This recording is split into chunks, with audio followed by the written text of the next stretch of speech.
Your A-level must. අපි දැන් සාකච්ඡා කරන්න යන්නේ 2021 O level ශ්‍රේණි රචනා ප්‍රශ්නේ.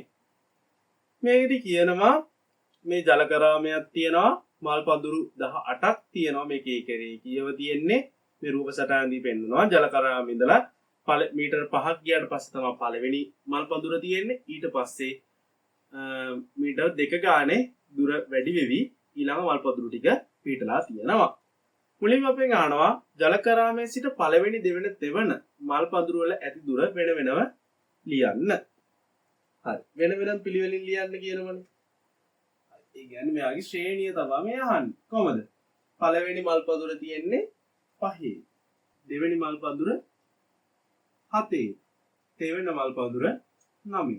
ඔන්න ඔහම තමයි මෙයාගේ මල් පඳුරු ටික පිටලා තියෙන දුරවල් වෙන්නේ. දෙවෙනි ප්‍රශ්නේදී අහනවා 8 වන මල් පඳුර ඇත්තේ ජලකරාමේ සිට කොපමණ දුරින්ද? 8 වන මල් පඳුර. යනවල දැන් තේරෙනවා මේක T8 ගැන තමයි අහන්නේ කියලා. මම Tn සූත්‍රය ලියා ගන්නම්. Tn සමානයි a ධන n ඍණ 1යි b. දැන් ඔන්න අපි ගමු ආදේශ කරමු. T8 සමානයි a කියන්නේ 5 ධන 8 ඍණ 1 7යි 7 වතාවක් d කියන්නේ අපි දන්නවා පොදු අන්තරය 2. ඔන්න 5 ධන 14 සමානයි 19. මේ 8 වෙනි මල් පඳුර තියෙන්නේ ජලකරාමේ ඉඳලා මීටර 19ක් ඈති. තුන්වෙනි ප්‍රශ්නේදී කියනවා ජලකරාමේ සිට මීටර 37ක් දුරින් ඇත්තේ කීවෙනි මල් පඳුරද? කීවෙනි මල් පඳුර දෙන n තමයි මේ අහන්නේ මීටර 37ක් දුරින් ඇති මල් පඳුර. කියන්නේ Tn සූත්‍රය තමයි මෙතනදී පාවිච්චි කරන්නේ. ඔන්න මම ලියා ගන්නම් ඒක අපහු. Tn සමානයි a ධන n ඍණ 1යි d 37 නේ 37. 37 සමාන වෙනවා 5 ධන n ඍණ 1යි පොදු අන්තරය 2. අපි සුළු කරගමු. මෙහා ඉස්සලම් 5 මේ පැත්තට එද්දී 32 වෙනවා. 32 සමානයි n ඍණ 1 වතාවක් 2 දෙකෙන් බෙදුවාම 16 සමානයි n ඍණ 1 වෙනවා. n සමානයි මේ ඍණ 1 මෙහෙට 17. මේ කියන්නේ 17 වෙනි මල් පඳුර තමයි ජලකරාමේ ඉඳලා මීටර 37ක් දුරින් තියෙන්නේ. මම හිතනවා පැහැදිලි ඇති කියලා. අපි යමු අවසාන ප්‍රශ්නෙට.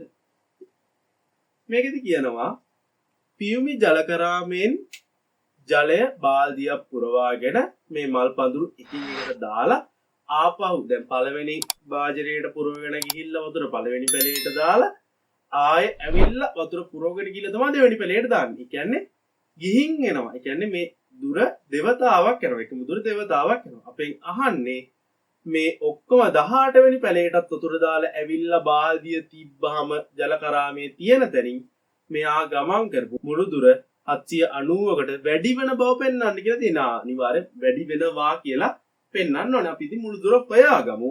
හොයාගත්තාම මේක වැඩි වෙනවා නම් අපිට වැඩි කියලා පෙන්වන්න පුළුවන්. හරි. සරලව SN සූත්‍රේ නියම දාන්නේ. SN සූත්‍රය දාද්දී අපිට මේව පාවිච්චි කරන්න පුළුවන්. මේකට n බෙදීම 2යි 2යි a ධන n ඍණ 1යි d දාලා මේක පාවිච්චි කරන්න පුළුවන්. ඊට වඩා මම කැමති 17 වෙනි පැලේදී 37යි නම් අපිට ඔළුවෙන් අපිට හිතන්න පුළුවන් 18 වෙනි පැලේ තියෙන්නේ මීටර 39ක් ඈතින් කියන එක.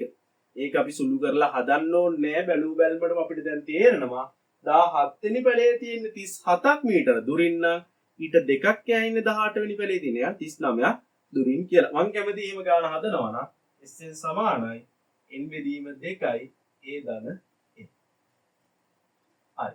ඒ කියන්නේ S18 සමානයි 18 බෙදීම 2යි a කියන්නේ 5යි l කියන්නේ 39. හරි. සුළු කරගමු. 9 වතාවක් 44. 9 වතාවක් 44 කියන්නේ 396. දැන් මේ තියෙන්නේ එක දුරනේ.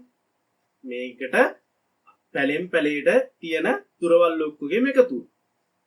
හැබැයි දැන් මට ඕන මොකද්ද?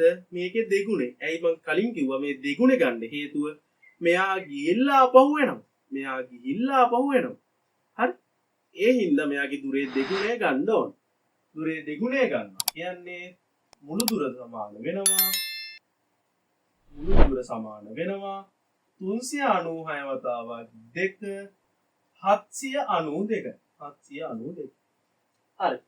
දැන් මෙයා කියන්නේ මොකද 790ට වැඩි වෙන බව පෙන්නනවා. ඉතින් මට ලියන්න පුළුවන් 790ට වඩා 792 විශාල වන නිසා ඇවිද ගිය මුළු දුර 790ට වඩා වැඩි වේ. ඇවිද ගිය මුළු දුර 790ට වඩා වැඩි වේ. අනිවාර්යෙන් ලියන්න ඕනේ 790ට වඩා විශාලයි 792 වන නිසා 790ට වඩා ඇවිද ගිය මුළු දුර වැඩි වේ. හරි. මෙතනින් සාකච්ඡාව අවසන් වෙනවා 2021 O level ශ්‍රේණි රචනා ප්‍රශ්නය. හරි. අපි ඊළඟ ගණනේදී හම්බෙමු.